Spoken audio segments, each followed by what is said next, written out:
دلکش دنیا کے قابل احترام اور معزز ناظرین، السلام علیکم۔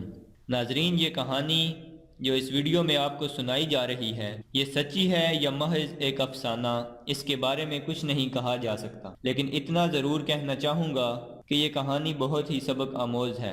لیکن ویڈیو میں آگے بڑھنے سے قبل نئے آنے والے محترم ناظرین سے گزارش ہے کہ چینل دلکش دنیا کو سبسکرائب کرتے ہوئے ساتھ موجود گھنٹی کے بٹن کو بھی دبا دیں تاکہ نئی آنے والی تمام ویڈیو آپ احباب تک بآسانی پہنچ سکیں اور آپ کی معلومات میں اضافے کا باعث بن سکیں۔ ناظرین، ایک قاضی نے اپنے شاگردوں کا امتحان لینے کے لیے ان کے سامنے ایک مقدمہ رکھا اور ان کو اپنی رائے لکھنے کو کہا۔ ایک شخص کے گھر مہمان آئے، اس نے ان کی خاطر مدارت کی، اپنے ملازم کو دودھ لینے کے لیے بھیجا تاکہ مہمانوں کے لیے کھیر بنائی جائے۔ ملازم دودھ کا برتن سر پر رکھے آ رہا تھا کہ اوپر سے ایک چیل گزری جس کے پنجوں میں سانپ تھا۔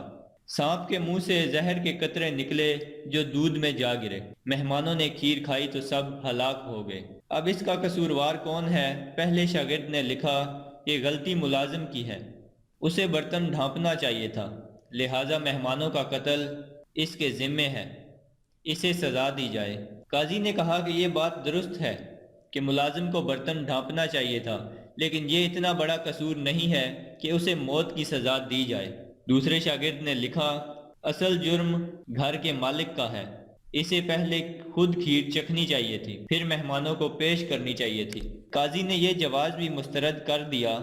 تیسرے نے لکھا، یہ ایک اتفاقی واقعہ ہے، مہمانوں کی تقدیر میں مرنا لکھا تھا، اس میں کسی کو سزاوار قرار نہیں دیا جا سکتا۔ قاضی نے کہا کہ یہ کسی جج کی اپروچ نہیں ہو سکتی، جج اگر مقدمات تقدیر پر ڈال دے گا تو انصاف کون کرے گا؟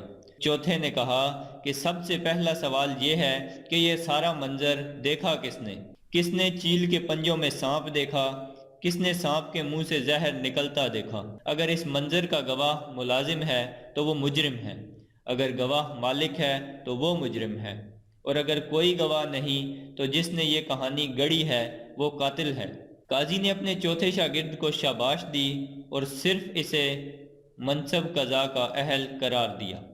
امید کرتا ہوں ہماری آج کی یہ کاوش آپ احباب کو پسند آئی ہوگی۔ ویڈیو پسند آنے کی صورت میں اسے لائک اور دوستوں کے ساتھ شیئر ضرور کیجیے۔ ہماری اگلی ویڈیو کے آنے تک اپنا اور اپنے پیاروں کا ڈھیر سارا خیال رکھیے۔ اللہ حافظ۔